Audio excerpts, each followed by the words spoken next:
What's up mga kaibo? Abangan na para sa first lap derby ng club na sinalihan natin. Ang release ay sa Balawan, La Union. Meron tayong isang ibon na sinali sa derby. So ano pang inaantay natin? Tara, abangan na natin. So 10:22, base sa forecast yung 1,000 speed ay 10:30. So hindi ako nagpang ng maaga kasi alam ko naman yung ibon ko hindi naman umi-speed ng 1,000. So yung 10:30 ang speed doon ay 1,000. So andito na tayo sa ating flyers stop. So, tingnan natin baka mamaya nandito na pala. Kasi sa history sa performance ng ibon na yon hindi umi-speed ng ng 1,000, nasa 900, 800, 700. Minsan baka maka-cut off pa Kaya hindi ako maasa na mag-i-speed siya. So tingnan natin. Tara. Isa lang yung sinakay natin kasi nga base doon sa performance nila sa training. Wala, mahina. So pinapag-ulang pa natin. Ito sana yun. Ayan, ayan yung naka-MPFL na sing-sing, yung dark chip na yan. Yung nag-iisang may MPFL natin. Tsaka yung isang blue bar na naka-combing. Yung kabatch nila cappuccino. Wala hindi mag-perform ng maayos sa training. So sinali ko ngayon sa kabilang club. Naka-training pa ngayon, tarlac pa lang yung release nila. Ito yung isa. Ayan yung blue bar na yan. May kulang sing-sing. So mahina. Naka-cut off lagi. Kaya sinali ko dun sa kabilang clubs. Kasama niya yung ibang mga pinipray natin. Alright. So nakakausap ko naman yung ibang mga pansier. Kaya ang advice nga nila sa akin, sakay ko pa rin daw. Kasi experience nila, meron silang mga ibon na kahit na sa training puro cut off, pero pagdating ng derby nagkaklak na kasi daw mga pagkaganon, mga pang long distance. Anong opinion nyo sa mga ganon? May na-experience ba kayo ganon, mga kaebong? So yung sinasabi naman nila na yun ay base sa kanilang experience, so hindi mali yun, no? Yun ay opinion nila na dahil yun ay experience nila, so tinatanggap natin yung ganon. Kaya tayo nakikinig din sa mga kapwa natin pansier, lalo na yung matatagal na, yung mga veterano, kasi pag sila nagsabi may basihan yun, base sa experience nila. Yun, so yun ang nila sa akin, sabi niya sige kuhanin mo pa, sakay mo.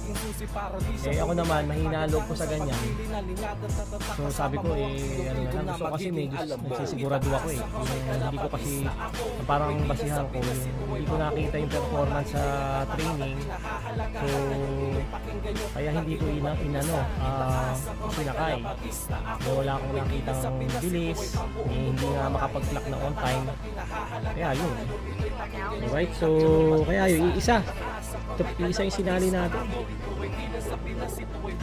Ito pa namang club na to, ito yung una nating sinalihan, kauna-unahang sinalihan ko na sinali ko sila si Snow at saka si Caitlyn, di ba? At saka si Opal.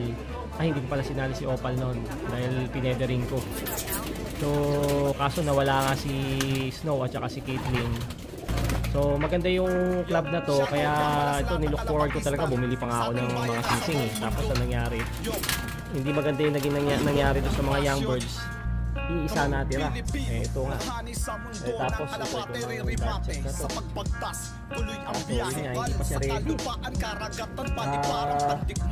Ayan pala ito tingin ko February to Napisa February napisa. Nakatapos na ng January. So masyado kong maaga. Anim na buwan. Sa kapwa-tao, pagbibigayan, pagmamahalan, pagtutulungan, kapatiran, bukas ang damdamin sa nangangailangan, subastahan. Isa lang yung ating naisali.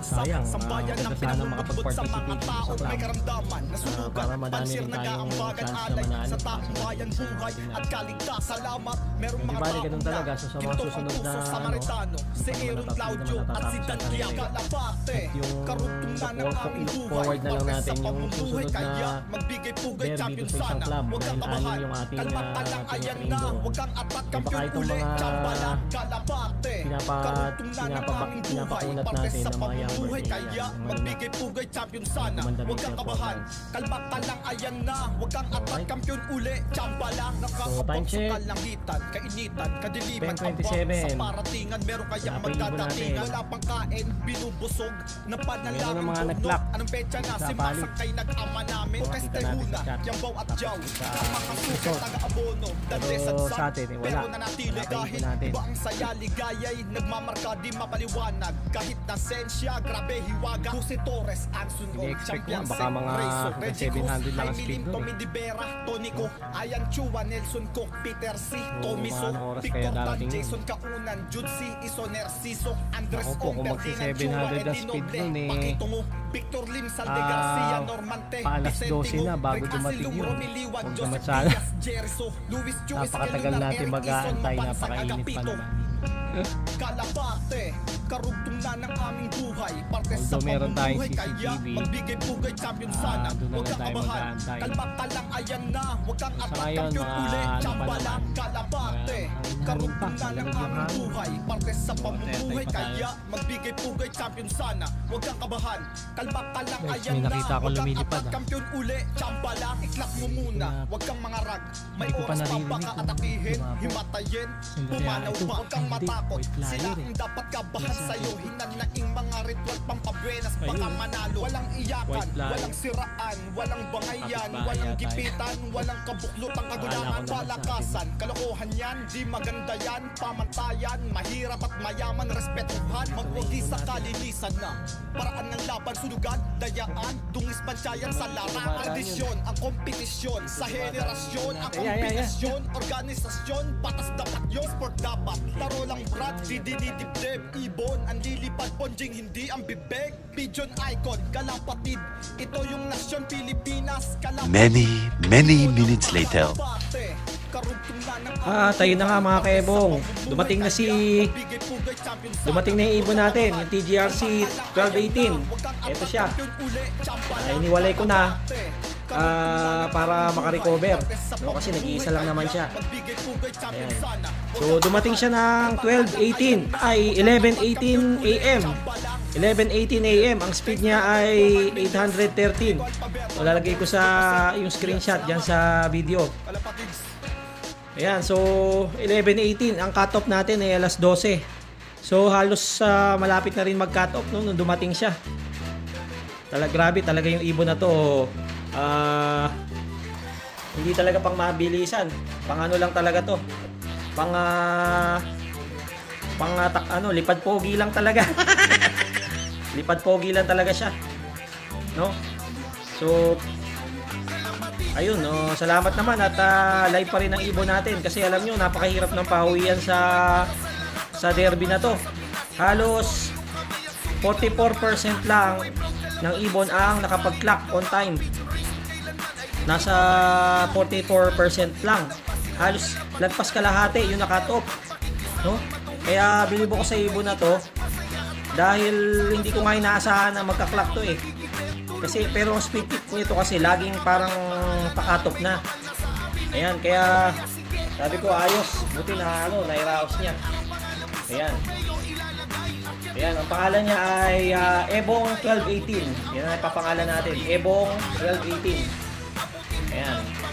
So hen po yung ibon natin na yan.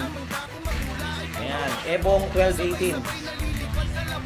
Ayan, so may sasakay tayo ulit sa next derby next week sa Santa Fe, Nueva Vizcaya. Mas malapit-lapit yun pero hindi tayo pwede magpakakumpiyansa kasi mabundok din yung Nueva Vizcaya, no? Baka mahirap din ang pawian doon pero mas malapit yun.